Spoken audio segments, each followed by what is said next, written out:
Witam Was serdecznie, z tej strony Asia. Zapewne myślicie, co ona znowu kombinuje. Dzisiaj chcę Wam pokazać, jak przerobię te dwa mniej piękne czy piękne obrazy, które są starociami, znalezionymi na targu staroci po funcie za sztukę. Wymyśliłam sobie fajny, mam nadzieję, że Wam się spodoba. No nie będę zdradzać wszystkiego. Zapraszam do oglądania. Dajcie znać, co myślicie o tej przemianie i oczywiście, jak zawsze, Was cieplutko pozdrawiam.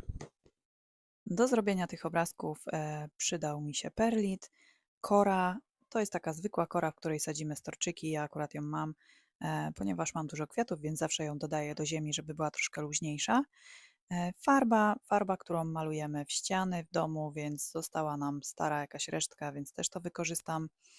Klej PVA to jest zwykły klej budowlany, który po prostu fajnie nam zwiąże całą tą strukturę. Jak widzicie, też mam tutaj resztki materiałów, resztki jakichś frędzelków, ale jak zaraz zobaczycie, okazało się, że jednak przystałam na bardziej spokojnej wersji tej sztuki, tych obrazów, więc zrezygnowałam z tych frędzli, ale to zaraz zobaczycie. Klej tak dodaję na oko, po prostu troszkę większą ilość, nie tak wiecie, no łyżeczkę nie, ale tak dosyć sporo, żeby to fajnie się wszystko trzymało. Tą starą szpachlę też i po prostu to wszystko pomieszam. Wyjdzie taka gęstsza farba, którą później właśnie nałożę na te obrazy. Pewnie łatwiej by było je pomalować całe na biało, ale nie chciało mi się czekać, żeby ta farba wyschła i później wracać do tego. Chciałam to zrobić po prostu, szczerze mówiąc, raz, a dobrze. Tak jak tutaj jeszcze widzicie, są frędzelki, ale za chwilę już ich się pozbędę, bo stwierdziłam, że zrobię troszeczkę inną wersję i myślę, że to była dobra decyzja. Ostatnio zainspirowałam się przepięknym obrazem, który widziałam w internecie. Kosztował jedyne 3300 funtów, więc dosyć sporo. Myślę, że moja wersja też jest dosyć fajna.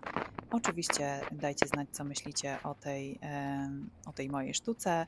Ja jestem bardzo zadowolona, będzie fajnie tutaj wyglądało. No i oczywiście też zrobione w budżecie, więc niewielkim kosztem można zawsze coś fajnego stworzyć. I też myślę, że warto próbować i kombinować.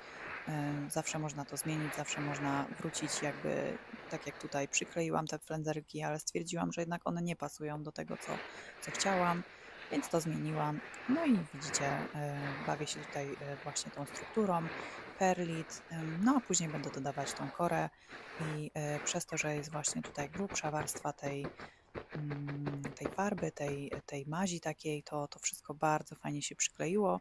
Oczywiście później zostawiłam to na dobre 2 dni, żeby wyschło. No i oto efekt końcowy. Czekajcie do końca, mam nadzieję, że Wam się podoba. Oczywiście dziękuję Wam za wszystkie subskrypcje, które zostawiacie na moim kanale, jak również wszystkie komentarze. Bardzo to doceniam i bardzo mnie to cieszy.